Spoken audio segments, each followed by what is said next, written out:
kyali kikutuseeko n'obeera mu relationship emyaka egiyingira mu 5 relationship neggwaawo ne weebuuza ebibuuzo bino. Okubeera mu relationship n'omuntu ono ebbanga lino lyonna naliko ki? Wallahi ng'onoonya ensonga 3 z'oyinza okuyimirirako okubanga owangaala ebbanga eryo lye wawangala mu relationship nga tozirina. Tugenda kubeera ne stories zigenda kubeera 2. Story esooka, sister anyumya relationship ey'emyaka nga 5 bw'agifumiintiriza. Gaye olwaleero gwayogerako. Gaye ali mu nsi buli omu gye yeegomba, wano buli muntu bigaana bugaanyi, ne Katonda bw'akuwa ekisa n'ofuna opportunity ey'okuyingira America, kuyingira Bungereza, Sweden, Canada, ogamba nti otuuse mu ggulu emukono. Kakati agatta obulamu bwe obwa relationship yonna ng'omusajja essente ze yamuwa ennyingi zaali 15,000 mu bbanga lyonna erya relationship 15,000 ate teyazimukwasa. Yali asasula wa boda eyali agenda omutwala yazikwasa oli. N'atunuulira obulamu bw'omusajja gwe yabeera naye ng'akomawo e Uganda ku vacation, ng'agenda kukola transaction egula ettaka lya miliyoni nga 3, miliyoni 10, n'abala bando n'ajjako 3,000 n'aziwa omwana ow'obuwala. Bw'owulira obulamu buno oyongera okukakasa nti ensi tonnaba kugitegeera. Ye story esooka finally asalawo moving on from that relationship. How did this happen? You need to listen yourself. Natandika okumuvinga on era we nakutayipingirawo nali ntandise omuvinga on naye ng'ekigere kikyali mabega. Omanyi otera n'ogamba nti omuntu agwa mu lava ate nayingira mu lava, nze no nagigwiramu ddala. So Mr. Sozi, nze relationship yange gye nalimu sagiyingira ate nagigwamu bugwi, ate okugwamu ndowooza nali ku kalina ya sate flow kati nengwamu bugwi mu relationship eyo. Ninga bw'omanyi nti ebiseera ebisinga ffe abawala tubeera ne tugamba nyina principles, naye wabanga principles 10 ono 8 aguyise nongaka ngende naye. Kati ffe ebiseera ebisinga bwe tubeera mu relationship nga todependingira ku ssente ng'oyagala omuntu, bitera nnyo otumenya. Kyobola nze ngamba kale sigamba nti abawala bakikole ne mukwano mu relationship nawe oba olina okwefaako. Ebiseera ebisinga abasajja abamu tebalowooza nti oba girlfriend wange ayagala ssente oba ayagala kino, nedda tebalowooza. Ate nange sagala kulowooleza muntu nti omugamba omanyi kino na kino, nedda. So relationship nagimalamu 5 years.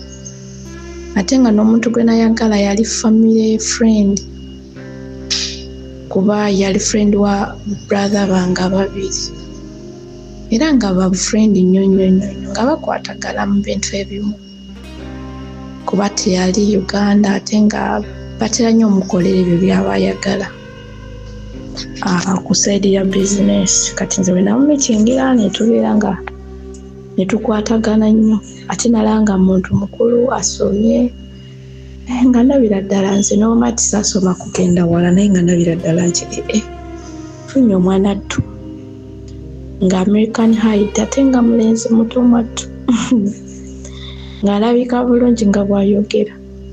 Oyinza okunjiwako amazzi edomola 10 nga sinaba nakudda engulu.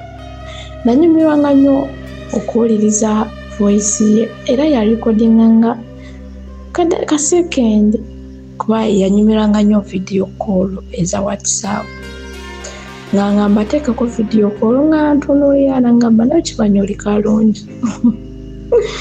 Kati ate ekigambo ekyo nti oba kimanyi oli kalungi maama wange yaterangako ngamba naye mwana yange oli kalungi naawe. Ate nejjajja yaba ngamba oli kalungi gwe wetunuulire ate nga nakula bulungi. Wamaka nsooke nkujjukize ku bino. Masses Quality Beddings abasangibwa Nansana ku Mastowa opposite stage ey'Ekyebando nga wakava ku Shell petrol station olwobeera odda weyongerayo Wakiso oba Hoima Road. Kitegeeza nti obeera osooka Shell n'olyoka odda ku kizimbe okuli Epic Motel wansi n'oba ng'olaba Masses Quality Beddings. Noza nkitereeze bulungi bw'oba ova Kampala Nansana Namuŋŋoona olwobeera odda Hoima Road Wakiso, kitegeeza nti kati osooka Shell olugivaako bwoti ekizimbe kyoddako kyekiriko Epic Motel wansi we wali Masses Quality Beddings, kati ate opposite we wali stage ey'ekyebando. Beddings zonna ze weetaaga, mifaliso, blankets, as bed covers, duvet, mattress covers, oyagala mosquito nets, zi carpets, ebyomulembe ojja kubisanga ku Masses Quality Beddings. So ngate abanaffe aba Aisha Najemba Furniture Mart ebanda opposite stage opposite ekipande kyena bisunsa abakulinze okubanga bakuwa obuweereza obwa katawi mu bikwatagane furniture w'omulembe ng'ogyeko kofini. Furniture w'omulembe ng'ogyeko kofini omusanga wa Aisha Najemba. Osobola okusasula ku kibanja mpola okutambuliza ebintu byo mukwano okole payment plan ne mama Aisha enamba alineemu tomunoonyeza ku namba endala akukwasaganye ensonga zigguke. Oyagala ntebe za family ennene batonotono oba oli omu ajja basootinga mwenna. Banaffe aba Dembelio Properties and Associates atwagala okutegeeza ku estate eri Emitiana 5 ku 10 ya chapa milioni 6. Mitiana 5 ku 10 chapa milioni 6.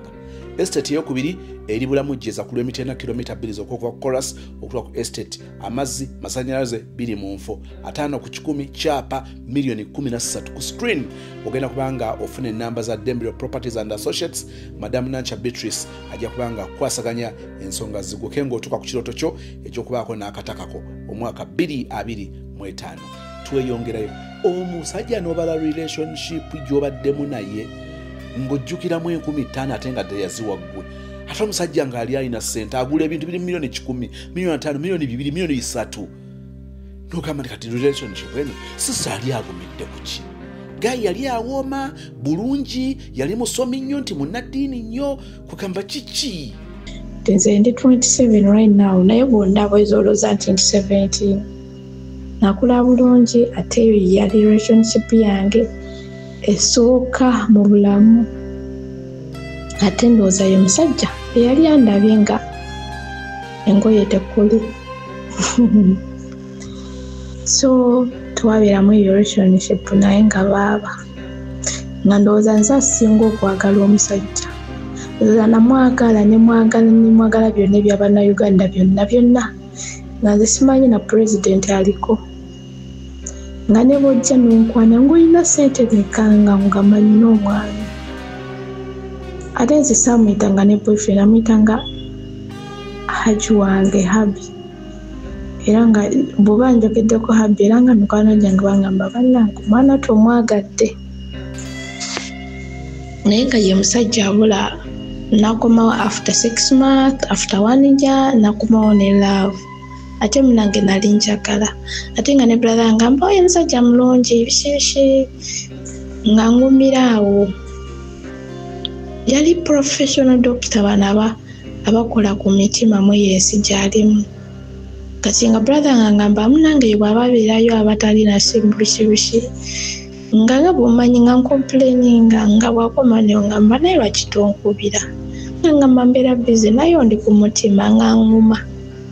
Munange lwakyalo munendaba nga sere bisinga omuntu asobola kubuulirira omuntu kati nga Mr. Soza ajja n'atubulirira n'agamba kino temukikola naye gwe nga totudde n'omutima gwo n'osalawo teri omuntu asobola kugamba kola kino n'otakikola era okikola naye nga kiva ku gwe okusalawo kwe.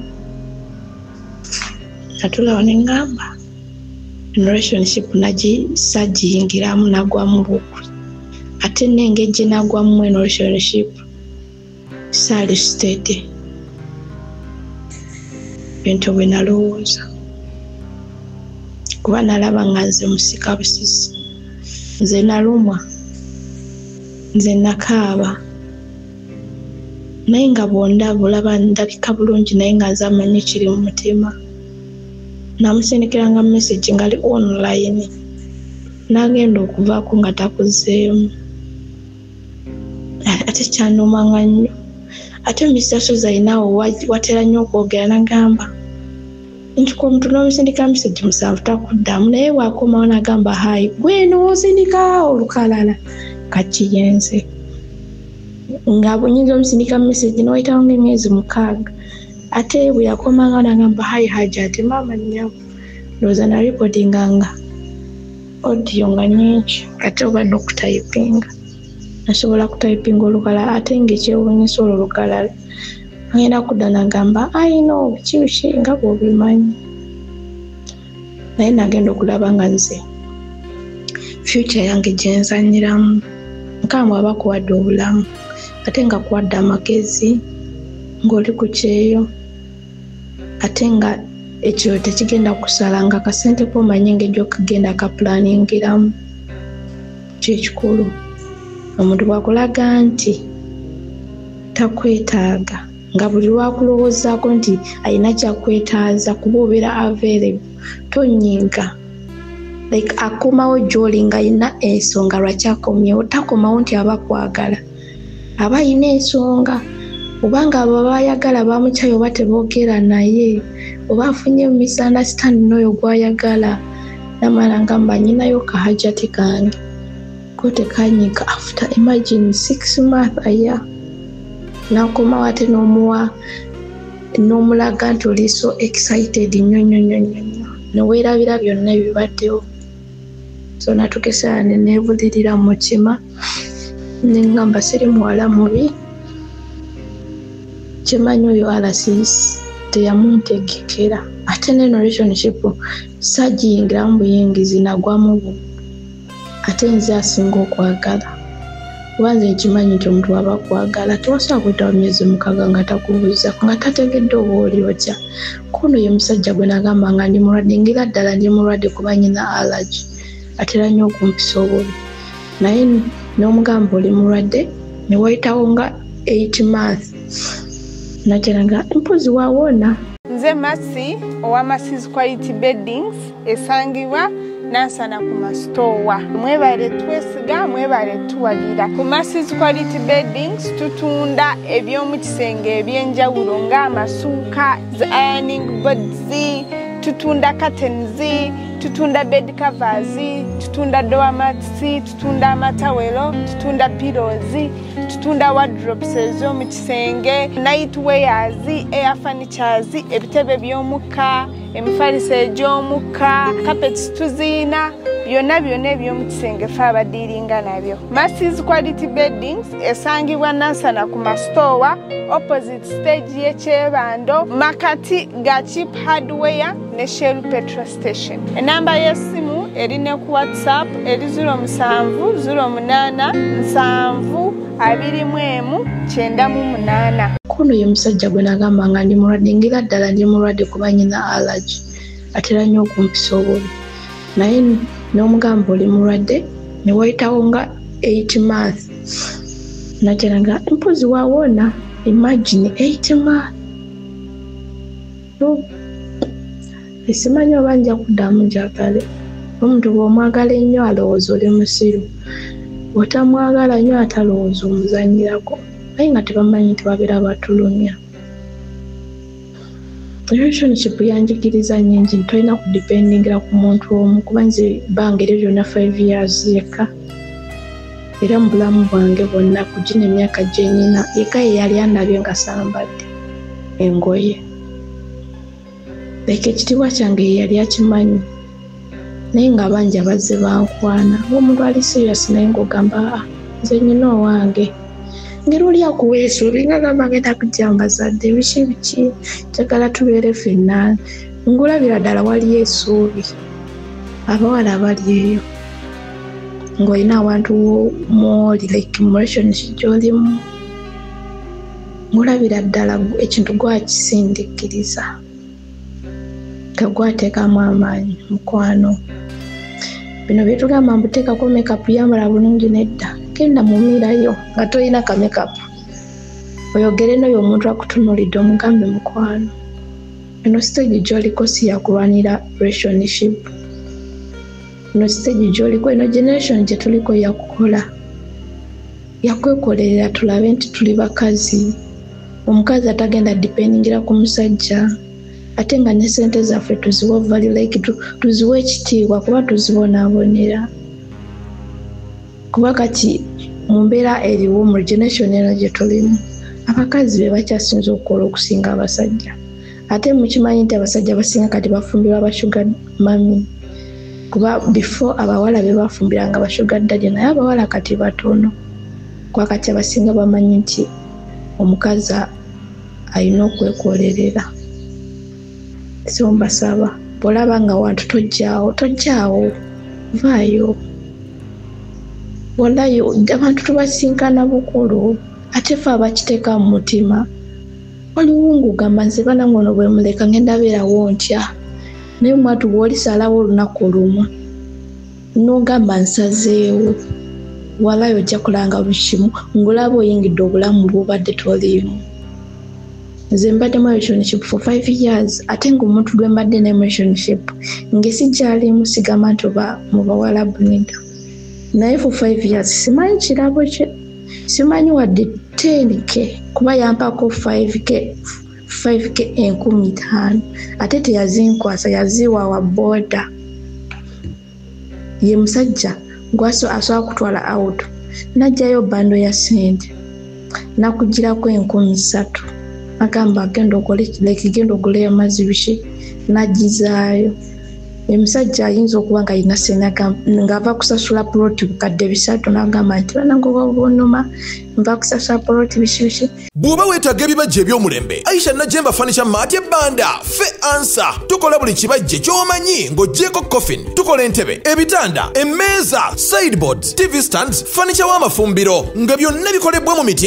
egyalagibwa ku Aisha Najemba Furniture Mart ebbanda okkirizibwa n'okusasula mu kibanja mpola okumanya ebisingawo jangu ku showroom yaffe gaggadde esangibwa ebbanda opposite n'ekipande kya Nabisunsa Girls oba yogera ne Hajat Aisha ku noti 7 noti 5 nkaga mwemo 94 noti 3 Aisha Najemba Furniture Mart ebbanda abeesugwa mu nsika ya furniture naye n'olaba risiti ya poloti gyava kusasula bukadde 300 million naye nga tasobola kukwata wadde 10k nazikuba nakuwa ekirabo naye nga nti fe abawala bwe tuba twagadde sesinga tetutunulira sente ogamba tomanya angezesa teri musajja agezesa omusajja aba kwagala ne wabanga kuwadde ekirabo oba nga kuwadde ekintu kyonna noba si kirabo naye nga bwakuba abalina abaawa sente oba baafaako naye kuba abakimanyi nti gwe akuwadde takuwadde ojja mu mitinga omumalira ekizibu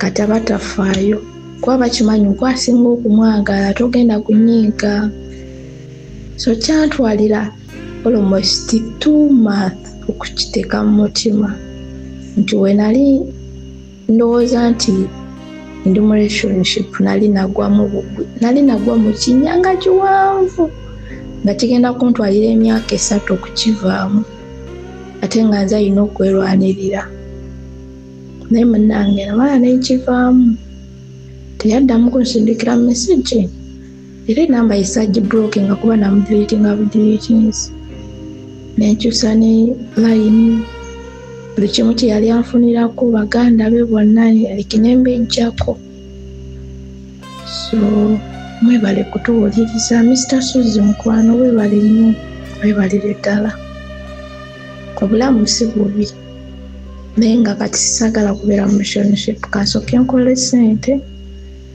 after a year oba 2 years kama ajja kundetera omutuufu kimanyi teri muntu ali perfect kuba nange siri perfect naye nze kimanyi bufuna omusajja kwagala abakazi tuyiga okwagala naye nti okutuuka okumufuna osooka kuyita mu misimaali n'oyita mu fake lover n'oyita mu baki bonna ba pretendinga naye at the end of the day omala n'ozuula oyo mukama gwe yakutegekera Mr. Suzy webale nnyo abatuwa ebiboozibozi love story mukama bawa omukisa Mr. Suzy sigenda tumira mukyala kuba mutumira buli kaseera ngenda tumira mami eyakuzaala mugambe lunaku lwe yakuzaala yali tamanyi nti atuzaalidde omuntu agenda okutuyamba kuba nze mbeera nnyo ku TikTok nga ndaba abantu boogera ebitali mu magezi abantu beeyambula basindika ebyobusego naye nze ebyo byonna nabyerekereza mbeera ku Mr. Suzy mampuliriza era mikono gyange banga naye lwaki totuddamu message naye nze kasita nteekamu Bluetooth Mr. Suzy yabeerawo ate ne bwe mba nyize ku mulimu neeteekamu Mr. Suzy owulira nga ndi musanyufu nnyo ebizibu byonna mbiteeka bbali nenkuwuliriza so thank you so much simanyi kunyumya nze manyi okutayipinga sister webalent finally wamala n'okivaamu kati nze omulamwa gwange oba omulanga gwange guli nti twongere ku kukendeeza ku biseera bye tumalira mu relationship ezitazimba kyovula bamujjukira nti omwaka bwe guba guggwako ntera okukyusa ebigambo byange nenkujjukiza nti wayo omwaka guggwako relationship eyo omalako nayo omwaka ogenda kutandika omwaka omulala nayo giwewe tojja kusanga etuukiridde tekiriiyo netwagala relationship gye tunasobola okugalangatana nayo omwaka ng'egalangatanika nayo naye jjukira omwana n'abala omwaka ogusooka gwakubiri gwakuna ayingira ogwokutaano ne relationship ng'eyo kati bulagijjukira ye relationship ye yasooka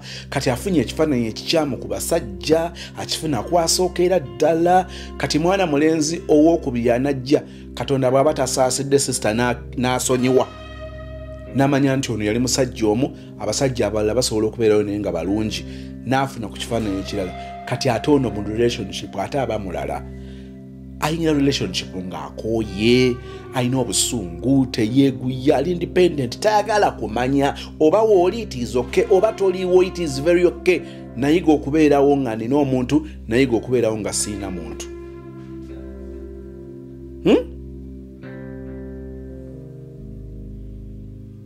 kyenyongera okukubiriza sister kye yakola ku myaka 4-5 oyinza obuteetaaga kutuuka mu myaka gino ng'oteeka relationship ku minzaani omusajja oyo okujjako okukyusa ng'alinga ayambaza akaana pampa n'akuzunza mu buli ango n'akwambusa n'akukkiriza emitwetu emiranamiro ku siiringi ku tanka ku sinki n'alyoka akutwala ku TV standi no azifu kati gofuuse TV n'alyoka ku balcony mu motoka ku miti waggulu mu swimming pool yonna akuzunzayo ddala bw'omutunuulira ng'ogyeko byakuzunza ebyo ne mubeera muweewuube jangu tuweewuube ne mubeera muweewuube oyo ng'ogyeko ebyo kikyenyi ekira kyaleeta ku mmeeza okugasa.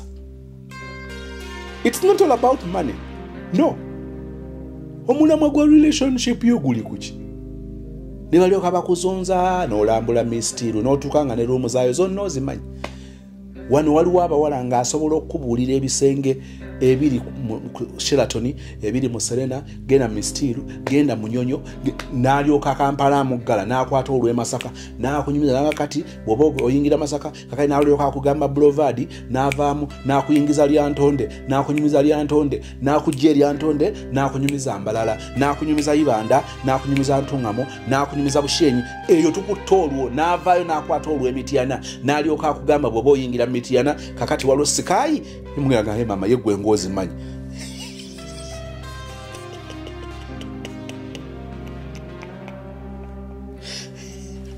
n'akuyingiza Mubende n'akuyingiza Kyenjojo n'akuyingiza Fort n'akuyingiza Kasese ng'omuwala asobola okunyumiza hotels ennungi zonna ku area eyo n'akujjayo n'akukwasa olw'ejjinja kati ate olw'ejjinja n'akugamba kati oyagala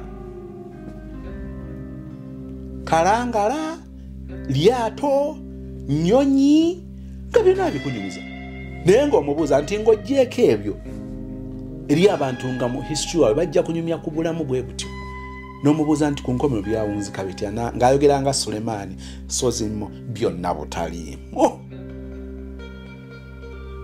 Neebaza buli muwala na buli mulenzi azze wano n'atuwa love story ye kubanga mwesaddaaka ne musalawo mubeere ebyokulabirako eri young generation kubanga n'abamu mu binyumiza nga generation yono already gye mulimu nenga tukkiriza nti omwana bw'anaatuuzibwa ow'enkaaga ow'ataano amubuulirire ng'agwagamba ali mu 16 14 12 20 ayinza obutabitegeranga nga bano baggwako bano baali bafala ng'abimunyumiza wa myaka gye beebaza muli bazira koyo nabina bino obigattagatta n'ogamba well kakati ku nkomero ya byonna newankwadde yali mulungi nnyo obulungi bwe buli luddawo nga kataliiwo yawunzika muyaye yawunzika nnimbye ndi mufumbo yawunzika nnimbye nenzuula nti mufumbo mukazi yali anzise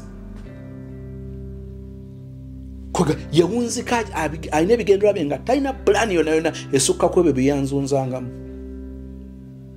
kyentegeeza nga mmaliriza tugende ku wookubiri nti tufube okulaba nga tubeera mu relationship entuufu n'abantu abatuufu mu budde obutuufu n'ebigendererwa ebituufu bw'oba otegedde ekyo ebirala bijja kwanguwa sister owookubiri nakoze kagenderere nabadde nandiyagadde story ya sister esoose yebeebeera ey'okubiri kubanga ebizibu bya story ey'okubiri byetaaga nnyo solution eza story esoose kati ebitandika mbisembezaayo sister agenda okuwuliriza story eno waliwo byejja okwetaaga ku nkomerero okukoppa mu story esoose. Nze Becky Sozi owa Remo Beauty and Wellness Parlour Eseta. Mu bimu ku bye tukola mwe muli body massage therapy, facial treatments, counseling services. Gw'omwana w'omuwala ovaamu akaswa akabi gife bbaawo waffe abakyala obundula amazzi amakyafu wazibikira enseke bw'onookosa gife bbaawo ono gw'ojja otuweera obujulirwa. Tulina kofi ono alimu ebirungo 6 mu kintu kimu. Gano Dama Coffee 6 in 1. Mulungi eri abalwadde ba sukaali, mulungi eri abalina obubonero bwa kansa, mulungi nnyo eri gwe akakalu kano okuyita mu lunaku. Mu health wellness treatments tulina reflexology sandals. Nungi eri abazimba ebigere, bw'olinnya wansi owulira nga afumitibwa mu bigere. Zirelaxinga muscles zo okufumitibwa kuno ne kuggwaawo. Ziyamba omubiri gwo okutambuza omusaayi. Ziyamba ku bwongo bwo n'embeera yo eya bulijjo. Buli peesa lyolaba ku ssande eno lirina ekitundu ky'omubiriko kwe lituuka buli lw'ojambala. Olwo obujjanjabi ne bukolebwa ku mubiri gwo. Osobola okugigula n'ojambala mu ofiisi yo, awaka, osobola okugyegulira nga ggwe, ogigulira mukaddewo, oba jjajja kuba ate abo bagyetaaga nnyo. Okumanya ebisingawo ku bino byonna, kolagana ne Remo Beauty and Wellness Parlour Eseta. Ku nnamba ezo eziri ku screen yo for direct calls and WhatsApp. Mr. Sozimo waliwo ekintu ekikaluba n'owulira ng'omutima gukuluma n'ogezaako okukyesonyiwa naye nga bigaana. Naye Mr. Sozimo nga sinnakuwa story yange kankubuuzeemu, abasajja muyina ekirabo Katonda kye yabasuubiza mu ggulu eyo nti omuwendo gw'abakazi gw'olumya y'empeera mu ggulu gy'ogenda okufuna? Oba abasajja bwe mututunuulira ffe abakyala temulaba nti naffe twetaagako ku ssanyu nga mmwe lye mubeera mwagala lye munoonya ng'obeerawo n'ogamba nti ne bwe naafunayo lya lunaku lumu wadde omuntu ono mulimba naye nze kambeerewo nga ndi musanyufu. Bw'oba ng'oyagala essanyu lwaki oba toli wamu nno? Ekyokulala Mr. Sozi, abasajja abeesigwa bakyaliyo oba baggwayo? Ebyalabo tubiveeko kubanga Mr. Sozi mongulubye n'ekigambo laabo. Obanga abivaako nga wabaawo ajja ng'olaba ng'omutuufu naye ng'ate naye alimba n'asooka ne yeefuula nti mulungi ebinkomerera n'akulumya. Kubanga nze bwe nayawukana ne taata w'abaana bange gwe nabanyumiza mu story nafuna gaayo omulala ne muwa omutima gwange naye still yawunzika nsasudde kugamba nti mwesimbako n'ampita nakyeyombekedde. Kyannuma naye nakireka kaakati nenzija ebweru eno wano we wali story munansonyiwa okubayisa eri naye ng'ebyo byonna kubyogeza bulumi. Mr. Sozi otuuka ekiseera ng'obulumi bukuluma weewaawo batugamba nti bwe tujja eno okukola ebyalaavu tubiveeko naye waliwo ekintu ekiteewalika mu butuufu nga ne bwogezaako kiyita ebbali nga tekisoboka oba mutima nze nnina munafu simanyi oba nze atategeera simanyi byonna Mr. nsaba ombuulire. Mr. we najja ku kyeyo eno nali naakamalayo omwaka gumu n'emyezi ndowooza omwaka gumu ne nfuna Gaayi gwali gwa 6. Gaayi namufuna mu WhatsApp group, twalina WhatsApp group gye twalimu. Gaayi najja mu inbox yange nangamba I want to be your friend. Konzo yagala kuba mukwano gwange, it's okay. Era mu budde obwo nali sirina muntu gwe ngamba nti ekyamazima nga ndi na board sirina muntu ngolono sinaba na kuzuula eno gundi so zimo family nga sinagizuula nga mbeerako ku YouTube nempuliriza music wange, music yasingira nga tubeerawo nga tunyumya ne Gaayi kumala omwezi nga mulamba nga tuli ba friends tangambako mbu nno okwagala. Kati ekiravaamu nambuuza nangamba ara noonya omukyala naye ndaba nga gw'ogwa mu kiti ky'oyo omuntu gwe njagala. Namugamba yiyi oli muvubuka muto kubanga kati nze omuvubuka nga tazaalangako nze mba ndabanga omuto. Nambuuza obuto otegeeza ki? Namuga kati gwe tozaalangako towasangako nze nina abaana 2. Namugamba ate abaana bali eri bw'obalabako oyinza okulowooza nti ndi muntu mukulu nnyo. Nambuuza abaana abo bali mu bbanga ki? Namugamba at that time first born wange yalina emyaka 7, then the second born nga alina emyaka 4. Nangamba nze I don't care ku baana kubanga ndabira ddala nga mba nfunye omuntu ategeera ebintu ebisinga. Siyagala nnyo bano abawala abato nga buli kimu kyakumugamba bugambi naye kati gw'omanyi ekyokukola olabyeko by'oyiseemu obiyiseemu. Namugamba okay katulabe gye binaggweera. Nga tubeerawo ne Gaayi nga tutambuza relationship olwo no tugitandise. Gaayi ono emyezi ena egyasooka yali muntu mulungi era kyekyansikiriza okugwa mu laavu naye kuba nze nali sikkiririza mu kintu nti omuntu nga takulabangako nti asobola okwagala. Naye olw'ebikolwa bye yakola byandeetera okulowooza nti ye muntu omutuufu kubanga nze nabeera mu relationship ne taata w'abaana bange kumala almost 9 years naye nga nze simanyi nti omusajja awa omukazi nti oba omukazi osobola osaba omusajja ssente n'azikuwa nga togenda zimuddiza kubanga taata w'abaana bange oyo bwe wamusabanga ssente nga gampozi nga nkuwola era nga bwakuwola ozimuddiza.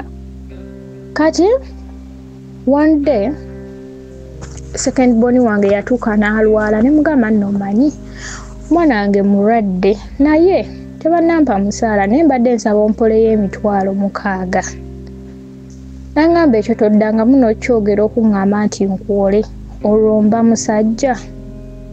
Nangamba nze obwobanga wakkiriza okubeera omuntu wange gwe nsuubira obeera naye mu biseera byange eby'omu maaso nze siri mu bya kiyaaye ara sikuzannyisa nkwagala ebyaddala. Era nangamba mpa ennamba era ne muwa ennamba ya mami n'asindika ssente ezo emitwalo 6 n'asindika ssente. Kati okuzaako emabega Gaayi ono musomesa era nga nze we twatandikira okwogera ng'ali ku mulimu gy'akola naye nga gy'akolera si ye ewaabwe walala ne gy'akolera walala nti ye ewaabwe bamuzaala Jjinja then yali akolera mu Kampala. Kaakati ngera twogera bulungi ampa time oba ssaawa mmeka nga twogera ne tubeerawo kati abaana baali baddamu okusoma third term nambuuza abaana bano basoma konze ye basoma naye nze sasula school fees just ngula requirements kuba essomero lye basomeramu it is a family school nangamba okay because so biba mu sente nga mmeka namugamba si nnyingi mitwalo nga 8 nangamba okay mpe namba ne muwe namba sente nazisindikira mami nangamba bana mwami tandabanga simulabangako naye ng'ayagala abaana bange olwono neneyongera okumwesiga kati omulundi omulala ogwali ogwokusatu bwe nalabira nti ono omuggayi alayika ali responsible abaana nga bawummula holiday ya third term December nga ngamba muwala wange omukulu nangamba omwana oyo kuba twalinga tunyumyanga tuboogerako nnyo nangamba abaana abo beetaaga okufunayo holiday packages holiday eno mpanvu ne bataddirira mu kusoma konze bannange namugamba ate kati ewaffe tuli mu kyalo bagenda zijja wanangamba nedda bw'oba ng'olina omuntu asobola obbinona osobola okumpa ennamba ye ne twogerezeganya nembimuwa nemugamba okay nenkubira sister wange nenjogera naye nangamba it's okay ajje twesange then mbagulireyo ne kungoye konze okay nebogera ne sister wange era sister wange n'ava gye yava n'agenda n'apikinga ebintu ebyo sister nangamba gayi mulabye ekyamazima nangamba ara gayi akusaana si mubi gayi alina empisa kuba ye sister wange b'emitinga maaso ku maaso n'amulaba era ekyo kyansanyusa nnyo ne ngamba sister wange kagenda amulaba ambuulire gayo n'afaanana atya byendaba ku video call bye bituufu oba bifu yangamba gayo ono nange musiimi alina empisa ate olaba alabirira abaana bo bw'atyo gayo ono mutuufu konze okay eneyongera ddala okugwa mu laavo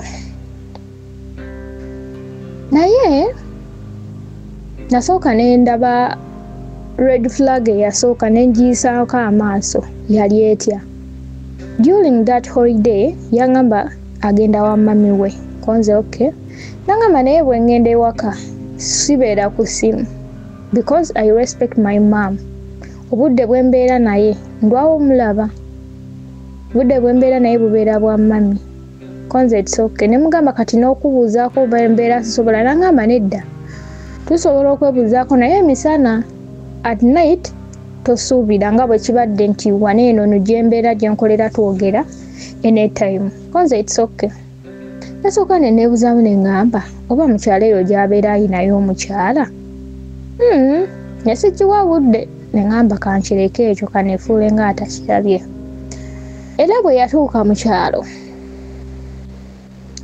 yampaako ku mami we nenjogerako naye mami we ndowooza be bano abakyala abeddako kubanga bwe yamuwa essimu nga yamubuulira ebyokwogera era nga waali awo kati ate nga n'ekirala olulimi lwayogera nga sirutegeera bulungi nga kale nkwasaamu ebimu naye nga nze sirutegeera kati ate nga naye tamanyi Luganda nengamba gayo ono mutuufu olaba mpadde ne ku maama we ne tubeerawo kati bwe twabeerawo then wenfunidde obuzibu no bwe twabeerawo awo in January sister wange omukulu nga ngamba nina omuntu anoonya omukyala naye omuntu ono mulungi ara badde njagala mukuwe kati at that time nali maze okuzuula eno Sozimo family nenzijukira ekigambo Mr. Sozi kye wagamba nti omuntu bwe mubeera nga mukyedeetinga nga tanaba kuwasa official osobola okugezesa ku bantu abalala n'opimaapima n'olondako nga nzikiriza nga sisita mpa ennamba ya Gaayi nga Gaayi naye oyo ntandika okwogera naye Gaayi oyo nalabirawo gundi red flags mangu nga Gaayi andaga yalwana dde entalo ng'ayogera ebintuntu by'ayagala naye nga nze kyamazima nga sibisobola kubanga nalabira ddala ne ngamba ne Gaayi ono alabika agulako kuba n'abantu bano abeetunda oba ngambe bano banneekolera jangu oba simanya babayita banneeka abo kubanga ebintu byeyayogeranga nedda era Gaayi ono natuuka ekiseera ne ngamba okumweggyako nkole ntya y'oli Gaayi gwe nabanyumiza ne mugamba ngenda kudda naye ngenda kukomawo ku kyeyo nandaga nti ye takisanyukidde ayagala mwana nange era bwe mba sisigala Uganda kuzaala ebyange naye bikome namukonako mweri story nensirika kati oyo ne muvaako kuba ne mutima nali simwagadde olw'ebikolwa bye byeyandagirawo nga museegu nnyo okunsinga kati ne ngamba mutima nagamba ono ebintu Gaayi byayagala kitegeeza ne we naamwetungako with the time ajalaba nga byayagala nze sibisobola kale ne bwe ndibangezezaako okuyiga ebimu ne binnema era ajja kupapala Gaayi oyo ne mwesonyiwa naye sigaze ono netubeerawo tutambuza omukwano gwaffe ne tugutambuza kaakati okusoma nga kuzzeemu kuno kwa first term nga ngamba sigenda kuddayo eri gye nali nsomesa konze lwaki nga ngamba waliwo ebyabawo ebitonotono sigenda kuddayo ngenda gira sigala nga mbeerako mu kyalo nga bwe nnoonya essomero eddungi nziremu nsomese konze kati ogenda beerawo otya nanga nja kubeerawo mpolampola nangamba abeerawa nanga nkyaliko mu kyalo ewa mami naye nga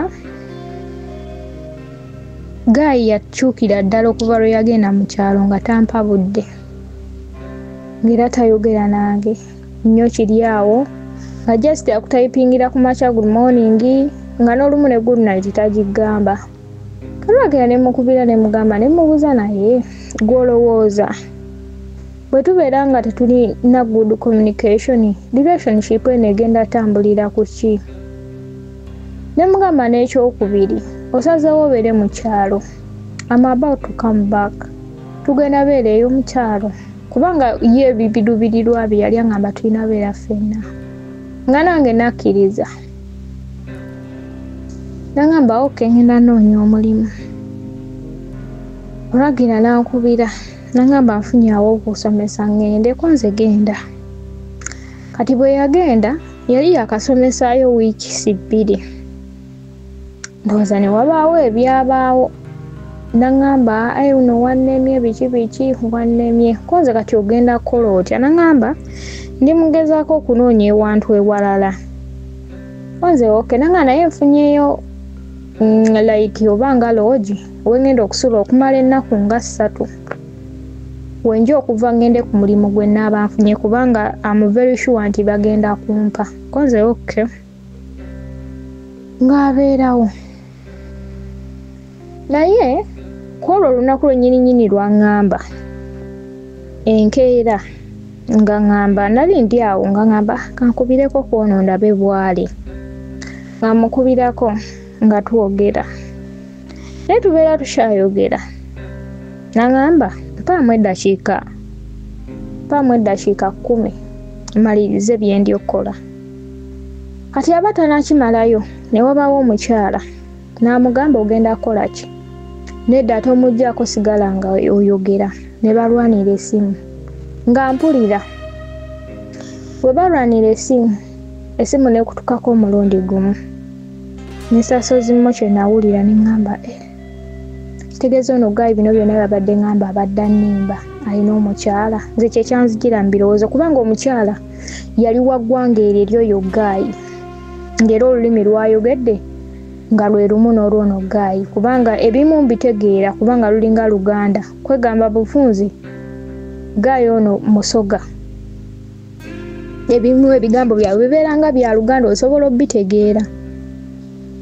Ne ngamba kansirike, ngamba relaxinga mutima toyomba.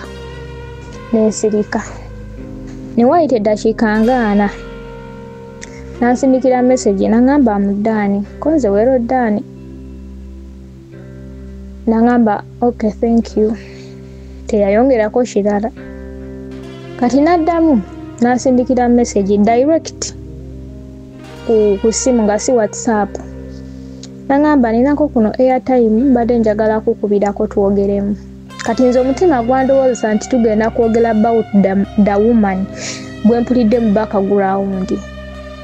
Emga it's okay kantekeko airtime. Netekako airtime nankubira. Yebwe yankubire njogera gyalinga ayogera ngalaga atidde naye nga tetasobola kiŋŋamba ng'ayagala nze mugambe nti oba nina kyempulidde oyo gwe mpulidde yani. Naye nange nasirika saakola ki? Saamunyega. Netwogera kati ne mugamba nina kye mbadde njagala okugamba naye ngenda kiteeka ku WhatsApp. Kuba waneeno ku simu kiyinza obutaggwayo. Nambuuza ate olwo esikomawo kati ku WhatsApp. Nemugamba anytime kuba si kyamangu. Oye okay airtime naggwako. Nensirika. Newaite ennaku 3 nga tetwogera ku online taliiko. Kane musindikira message ne mugamba nga tukomawo ku online. Nangamba esimu teyina muliro ate amasannyalaze gagenda. Ne mugamba okay. Newaite ennaku endala 2 ne mugamba yii kirabika togenda kudda kati ku online. Nangamba I'm sorry akabaati akagenda mu line kagwa. Naye very soon ngenda kudda ku online. Onze okay. Nengamba no. Atandise okumbuzaabuza. Nga kirabika obutakanya bwe baafuna n'omukyalo oli gwe nawulira. Ndowooza n'asooka n'agamba kanneesonyiwe ki? Online nsobola okumatiza omukyala nti oli gwe nali njogera naye ndowooza si gwange gwayagala. Naye ng'okuddako emabega. Ebbanga eryo lye yamala okuva mu December bwe baawumulira holiday. Nga bw'abeera ayogera nange in a normal way. Nga bw'onagamba nti Mr. Sozo oyogera n'omuntu owa bulijjo. Temulinaawo nkwatagana yonna nti oba muli mu relationship. Nga tayogera kigambo kyonna about love. Nga ne bw'oba omusibula n'omugamba I love you. Akuddamu me and mo. Bw'atyo. Ng'ekintu ekyo kinnumya nnyo omutwe. Naye natuka esaana neŋŋamba naye ate ng'omutima gubeera guŋŋamba. Nga naye omuntu nti kale tugeze nti ye tatali used nnyo n'ebyo ebigambo by'omukwano. Naye ate ati first nga yabikozesanga. Kubanga nzijukira gayoyo nga yakankwana. Bannange ng'ali romantic. Nga n'okuyimbiramu akuyimbiramu Mukama Katonda wange. Naye okuva mu eyo December holiday teyaddamu. Ng'ayogera nange in a normal way. Ng'omuntu nga bw'onaaba oyogera ne mukwano gwe. Natuka esaana nekyogerako naŋŋamba omuntu okugamba omuntu nti I love you. Aba akijja ku mutima era kijja nga takikase. Naŋŋamba so don't force me. Nkyogera nga nkiwulira. Cause it's okay. Nensirika naye nga binnuma ngoge mazima nga binnuma. Simanyi lwaki abasajja muyina omuze nti bw'okwana omuntu munno omusudde mu mukwano ng'ate otandika okulaba nti nno kati yayina okweguya. Tudde wano eno. Munnaye Mr. Sozimo esimu bwe yavaako nga wayita wiiki. Nga wiiki ey'okubiri egenda. Kati wiiki ey'okubiri nga nsindikira message direct. Ne muganda naye message zino eno zikosinga too much. Ne muganda nze siina airtime bwakwonoona buli kadde. Naŋŋamba bwekiba kya airtime ngenda kuteera ku airtime nina ne byenjagala okugamba twogere. Kuba ndaba wakyuka nga ye yaŋŋamba ndaba wakyuka tokyalinga luli biki. Nga nkubira nga mutima nga neeka ngamba omusajja ono. omusajja nga mubuuza omukazi gwe nawulira mu background ng'ayogera kino ne bwekiti ne bwekiti nga bwe mbiba nnyonnyodde yali ani? Yaŋŋamba nze sijjukira kubeerako na mukazi sirumanyi na kulumanya naŋŋamba ye ku olwo saamala nenziramu nenkukubira ne mugaa tewankubira wansindikira message nti omaliriza ne kugamba weeroddaani n'omala n'onkubira direct oluvannyuma n'oŋŋamba essimu terina muliro oluvannyuma n'oŋŋamba mbu ate akabaati kaabula ne mugamba oyo omukyala yali ani? Ne mugamba ate message ze nali ndese ku WhatsApp nagenda okuddamu okebeera nga baazibulutiiki nze naye nga tebanzizeemu. Ne mugamba n'ekyokubiri wakyusa dippi waliyo kifaananyi kya mukazi. Naŋŋamba nze simumanyi ekisooka eyo essimu sinza agiina nze sinza akozesa eyo WhatsApp simanyi ani agikozesa. First of all line eyo yabula dda gye nali nkozesa ku WhatsApp namba ye yasigalako nti ngikozesa ku WhatsApp naye sinza managinga line eyo n'ennamba eyo. Ne mugamba mutima saakimugamba ne ŋŋamba WhatsApp omuntu bw'obanga oggulawo WhatsApp olina okufuna koodi obanga WhatsApp eyo tugeze ng'ogi updatinze ereeta notification ku buli namba gy'olina negamba yo security code with gundi nti ekyuse naye ekyo saakirabako Mr. Sozi kubanga ndi muntu asomyeko ate ntegeera kye bayita essimu. Nembi mugamba byonna Gayi yabyegaana naye nga si muntu eyeegaana nti naakuwa ensonga lwaki yeegaana nedda. Akanya akugamba nti nze sirina mukazi yenna gwe mukazi weka gwe nina mu bulamu bwange ate gwe gwe njagala nkusaba ontegeere nga ye kyagamba kyokka kyokka. Mr. Sozi mukazi weeyiseewo omwezi mulamba Gayi tannadda ku online kati nabadde awo nga bw'omanyi nti ekintu bw'okiwa obudde ne kirwawo nnyo. Mr. Sozi otandika okuzuula ebintu ebimu. Nabadde awo nga neetegereza omukyala ali ku profile pic ya Gayi oyo. Nengenda okulaba buno bulinga bupuluneeke oba obumanyi buba lusetaseta bupuluneeke nga ka red. Nengamba kano akantu ninga eyakalabako nga Gayi akambadde. Nengamba nakalabawa nenzijjukira nti ekifaananyi ekiri ku imo wallahi ngenda obikompeyalinga nga bupuluneeke bwe bumu. Nengamba yiyi ne wankubadde nti kale oli ye yalonda eno layini nga yagikozesa ku WhatsApp oli we yavaako naye ne bupuluneeke yakalonda ne babeera nga baafuna bufaanagana. Neziramu namusindikira message ne mugamba naye it is better n'oŋŋamba amazima nambulira amazima oyagala nambuza amazima oyagala genkana ki. Ne mugamba mbuulira amazima kubanga omukyala ali ku profile pic yo mwambadde. Ne mugamba kapuluneeke ke wali mu kifaananyi kyo nga oli ku imo. Ne mugamba n'omukyala kayambadde bifaanagana. Yanzizeemu kimu yanzizeemu message ng'egamba yaŋŋambye I know you lose trust on me but just know I have only one woman in my life. It is you, Ara. I trust in time one day you will know that I love you. Wewe yanzizeemu tambulira nti oba munange akakagoye biki just yaŋŋamba ebyo bigambo byokka byokka. That's why I'm confused. Simanyi kituufu simanyi mazima. Nagazazaako okwesonyiwa Gayi ŋŋambe nti nno mwesonyiwe muteere ddala naye ate omutima gwange tegukkiriza. Mr. Sozi ebirowoozo biribeera binzita mba mpulira omutima gunnuma mba mpulira kwegamba nga ndi lonely. Tolaba nti nno ebiseera biri eri mbadde ntera nnyo owuliriza pulogulaamu ez'enjawulo ku YouTube naye kati ne bwe nziwuliriza tezigenda.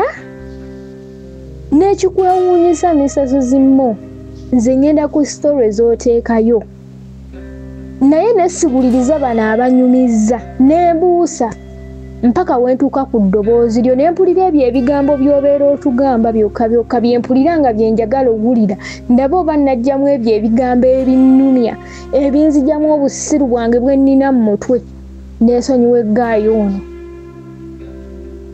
oba okitegeera ekintu ekyo ne mpulira nga nfa obulumi ne ŋŋamba naye abasajja kiki ennyo lwaki mutukozesa lwaki mutumalira obudde lwaki mututeeka mu mbeera ebaagala nga temukimanyi nti mulina abantu abalala oba nga temutwagala newankubadde sinnabakakasa Mr. Sozimo yensonga lwaki nzize gy'oli nga njagala mmanye amazima gaayo ono ddala omukyala gwe nawulira mu bakagulawundi mufumbo oba si mufumbo alina omukyala oba talina kubanga osanga bwe namala okikonfaminga nti alina omukyala nja kukyesonyiwa kubanga nze nkimanyi bulungi nina okuuma ekirooto kyange nti mu bulamu bwange njagala omusajja nga wange nga nze mulinako control nga ne bw'aba afunye omukyala omulala nga ye omukyala yansanzeewo so sinze kuyiikiriza musajja mukazi we bakiyita batya si kulumya mukyala oli gwe mba nsanzeewo kubanga nze nayitako ku bulumi nagwako ku ddalu nafaako ekitundu nga batutte omusajja gwe nali mmaze almost naye 9 years ne tuzaliramu n'abaana 2 ne bamutwala nga ndaba nenfaako nenzuukira kati obwo obulumi saagala buyisa mu muntu yenna at least nkitegeere manye nti amulina mutefu oguudu nkimanyi kijja kunnuma naye at least Mr. Sozimo mbadde nsaba onnyambe nga bw'oyamba abalala ne bazuula abaagalwa baabwe nti ddala mu butuufu onanjagala oba mu butuufu talinayo omuntu mulala nange kyensaba onnyambe simanyi oba kyetaagisa ki naye kyonna kyekyetaagisa kwendi kuneeno ku WhatsApp yange kyonna kyoyagala nsobola okikuddamu kasa kibeera nga kigenda kunnyamba okumanya amazima gaggaayo kubanga ngezezzaako mubuuza naye tambuulira talina kya explaininga yadde n'ekimu talina kyambuulira just ye bwe mubuuza awooza kimu nze nkwagala ever I think about all you buli kimu yawooza kimu nze nkwagala ebyo biveeko mbiveeko bikinga nina kye nawulira kyekyo ky'otannyinnyonnyolako Mr. Sozimo awo nsabira obuyambi bwo Annaye sister okuteesa kwe kuli nti twandikubidde ku Guy mbabuulire bangi bajja mu inbox nga tebaŋŋambye nti nkubirira ku Guy wange oba tukubire ku girlfriend wange nempulya nengeraageranye ne mugamba mpe ennamba ya girlfriend wo mpe ennamba ya boyfriend wo mpe ennamba ya mukazi wo mpe ennamba ya bbaawo nga mpulira obwetaavu ku red flags zozoolaba sister omulungi beautiful ara ono Guy kikyoyagala okuwuliza okuva gyali like for heaven's sake kiki kyoyagala okuwulira kikyoyagala okuwulira ekirungi nti stories ezimu obadde ng'otuuka mu situation eyo zibuusa n'owunzika gye njogerera ng'oyagala okuwulira byenjogera biki nsanyusa okukulaba omulungi era dde maama munnange yenze nzuuno bulijjo mbyogera mbigamba balala kati mbyogera mbikuwolekeza butereevu n'abalinga ggwe oba abagezaako okufaanana njogera eri mmwe waliwo abaana ab'obuwala lw'omubuuza nti okusinziira ku byennyinnyonnyodde nga gw'obyogera ng'obyogera ku muntu gw'oyagala kuba ne kati twaligambye nti wulira okyamwagala naye okusinziira ku byonnyinnyonnyodde ku muntu oyo oyagala kumala kufa kubanga ate amala okufa tajja kubitegeera aba afudde nga takyalina kyayinza kuwulira kweyamba oyagala omale kutuuka ku kibyentera okubuuza oyagala oyagala relationship eno emale kuttamu muntu kubanga olwedde byonna ebiriwo relationship eno eyina obubonero bwonna obulaga nti ekwegezaamu kukutta n'omugamba nti oyagala mentally relationship ekuzoganya emotional ekuzoganya relationship ezimu zituuse ku mutendera nga za upgrading from the level of torturing you mentally psychologically naye nga zikutochalinga mentally psychologically physically njogeddeko financially already ekyo bakikukola dda relationship yakuzoganya spiritually yakuzoganya dda kubanga wava ku nnono z'eddiini yo wazivaako dda relationship byonna yabikukola nensigala nga nkubuuza nti relationship eno oyagala omale kulaba ki tokyakola mirimu nga bw'olina ogikola kiriza nti relationship eno ekukoseza ne mu mirimu gyo oyagala omale kulaba ki bwe wayogedde n'ogamba nti gaayo ono red flag eyasooka tuli kumusomesa era mboozi yange eri kumusomesa yekka red flag eyasooka gaayo ono bwe yagamba okugenda ewaabwe kulaba ku maama we nagamba ojja kwogeranga misana naye ekiro abeera ayagala alabe ng'awa maama we obudde obungi kati singa wambuulizaawe nali nkugambira nti lekeraawo okwesiriwaza bw'oba obadde odduka speed 8 sala odde ku 2 nga tulinga area gye tulimu awali ente ezisala abaana eddwaliro ekkanisa katale kubanga awo tuvuga mpola nti mu ngeri yonna katono nnyo ensobi esobola okukolebwa kyenna ndikugambye omulenzi n'akugamba nti agenda wa nnyina naye tajja kubanga ayogera nnyo naawe naddala mu budde bw'ekiro kubanga agenda kuba awa nnyina obudde bwaddayo nnyina amuyonsa nti basula ku buliri bwe bumu ne nnyina bannange kyo kikyo ogezaako okugatta kati kyengatta kituufu wasanyuka ng'akuwadde maama we mu lusoga lwe yayogeranga nga toluwulya obigatta tobigatta kituufu yakikukolera naye tokimanyi nti obisanga nnyo ebusoga ng'omuvubuka ettaka lyerimu bali tugeze ekm ng'oggyeko eri ewala gye balimira na biki nga wano maama abeera wali nga omukazi gwe yawasa ali wali tobiwulirangako ebyo kakati ne balyoka bakutuuza mu kiboozi n'obamu n'akakunkuna nobawayi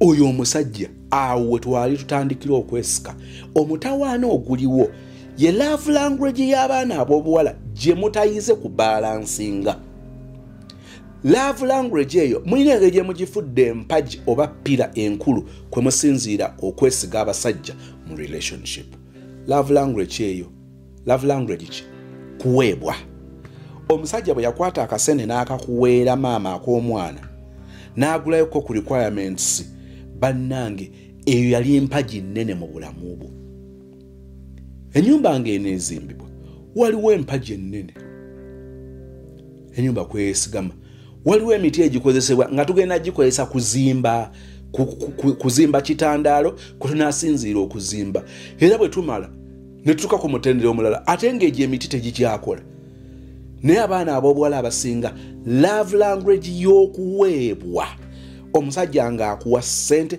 omusajja bw'ajjukira birthday yo n'okifuula ekikulu ennyo kirungi naye tetukifuula mpagi kwe twesigamya bwesige bwaffe ku musajja eyo y'ensobi gye njagala abawala mugonjoole owuli abawala ng'agamba baneggaali yali ampa ssente baneggaali yali anteekamu baneggaali yali atona kirungi nnyo era nkikubiriza nnyo mwagala abasajja nga babawa ku ssente naye tetuteekeddwa kubanga ekyo kye twesigamako ng'ekikulu oba ekyenkomeredde kwe tusinziira okwesiga abasajja eyo nsobi mu love language eyo njagala babbirayo ekigezo kimu ku nnyanja kuno oba mulaba ku buvidiyo obwo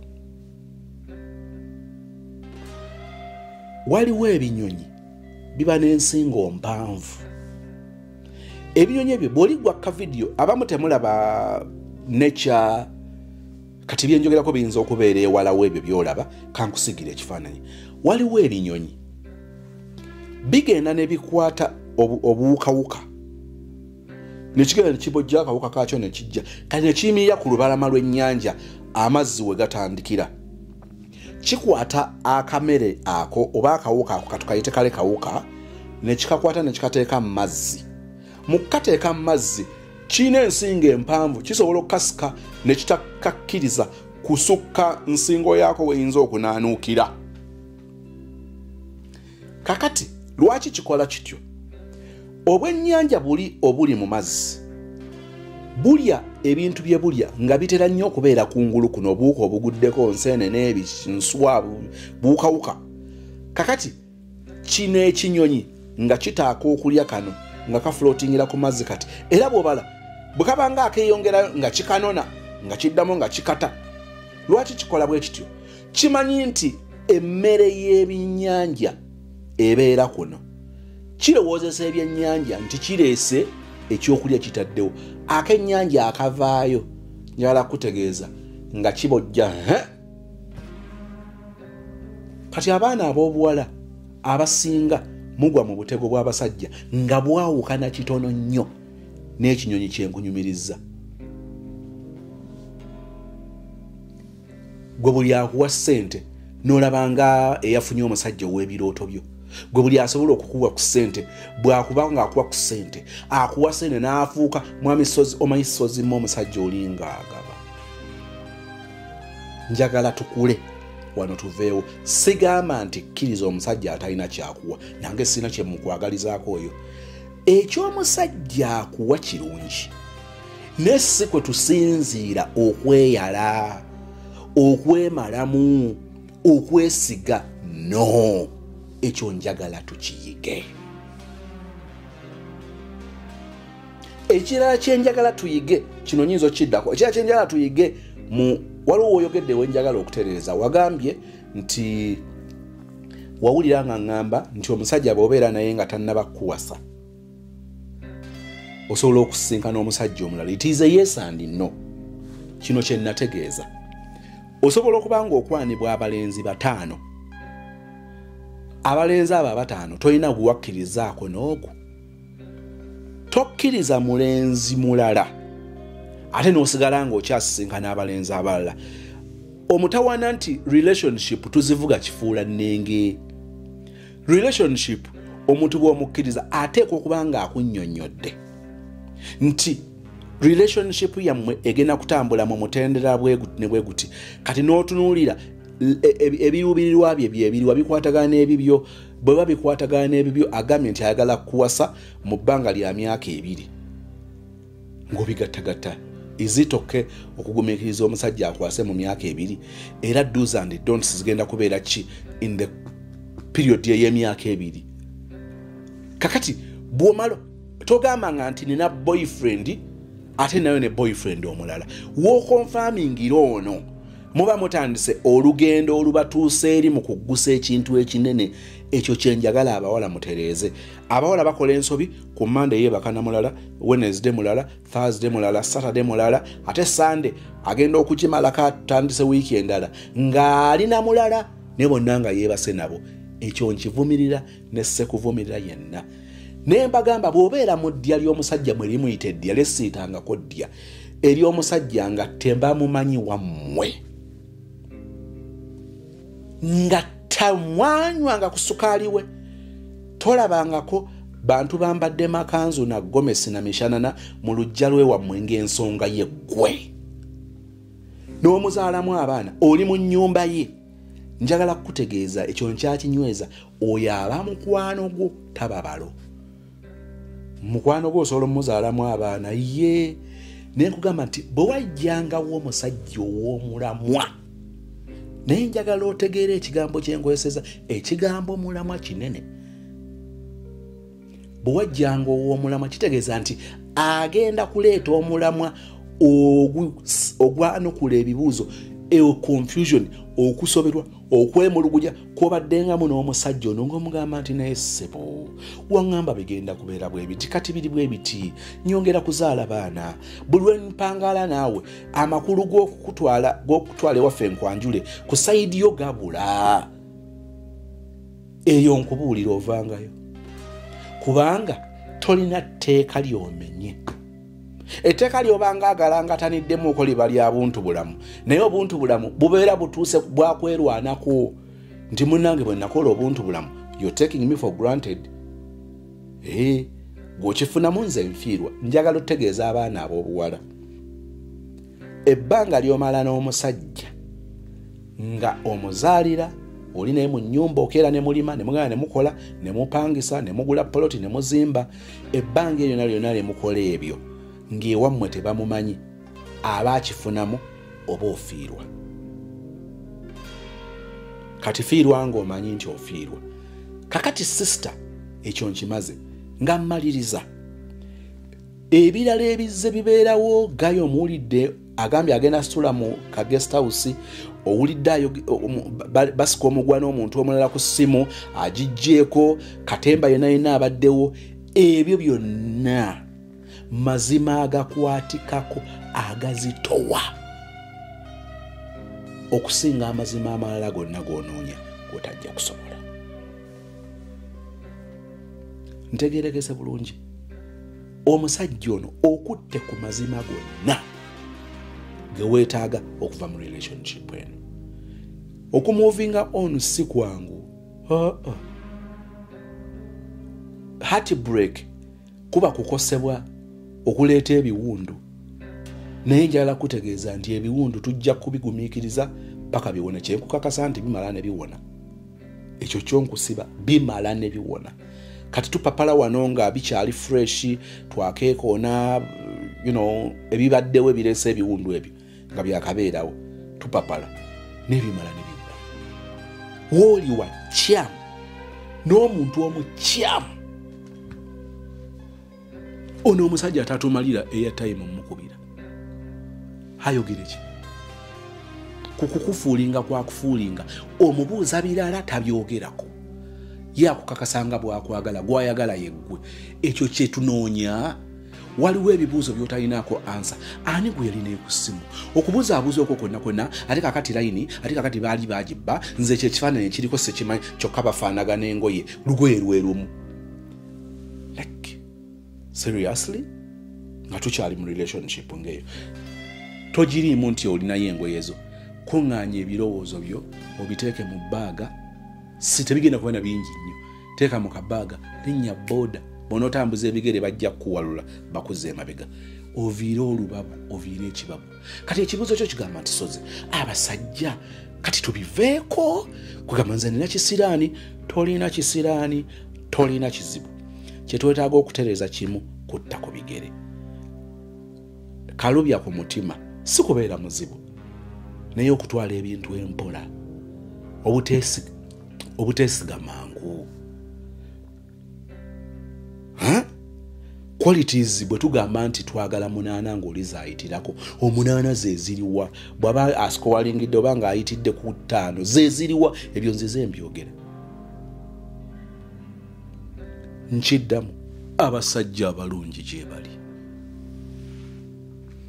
bano abasajja abajja mu bulamu bwammwe nga mulina abaana njakyogerako lwakyo mu butongole abalenzi bajja nga mulina abaana nga bo tebalina baana ng'omuzannyo bagumanyi abawala nga mmwe mweguya nnyo mulina engeri gye mulowooza nti muyambiddwa nnyo bannanga omusajja njagadde kyokka nsanze n'abaana bange 2 nanjagalira abaana nanneesiga nga sinabana kuzaala mwana we kyokka nga tazaalayangayo na mwana ekyo nakyo kika kya bufere obupya bwenja okubabuusa gye bujjako mu maaso awo bakusanga ng'olowooza bakukoledde feva era olaba olina mukwata bulungi nnyo kubanga yakuyambye buyambi ne balyoka bakujooka ne balyoka bakumanyira sisita oddemu okwesinisa n'omusajja oyo ojja kundaba kimafiya ono omusajja tagwana oli mazzi mawanvu oli levu ndala olina kubanga olowooza ku bintu birala kati mu kiseera kino. Relationship ez'okubeeramu zikutwalira ebirowoozo bwe biti ez'obudde obwo obugyewa kiki ekikutuuseeko mwanyinanze twatuuka wuddiwa mama nzira muno odda muno ojja mu inbox yange n'ogamba mbu ate omusajja bw'ati mwanyinaze gw'ojja kundaba kimafiya. Nsaba emirembe gya Katonda gikubeere kino tujja kiyitamu nakyo tukigatte ku mboozi zetulunyumiza abaana n'abazzukulu nti batabani ba Falaawo noono bw'ati namusisinkana naye ng'omutuufu gy'ali takubigere weetegereze nnyo tobanga ali desperate weeronde ogera Kasozi neeronda n'abaana 2 beeronda n'abaana 5 Paja Kasozi ogumya abannyoko era munnange oyongedde Bakalu bya bonoona njagala kukiddamu abatunda ebintu byabwe nga bapapala batundira ku layisi abatunda nga bamanyi kye batunda bakiwa obudde n'agamba kino it's just a matter of time abatuufu abajja kukyetaaga bajja kukigula abatundira mu waasiwaasi emmotoka zaabwe ebyamaguzi byabwe poloti babitundira ku layisi bw'oba otegedde kyentegeeza Mukama yeebazibwe emirembe gya Katonda gikumale gikubeere gikugumye gikunyiga ebiwundu kino nakyo tujja kiyitamu mu linnya erya Yesu and we all say amen.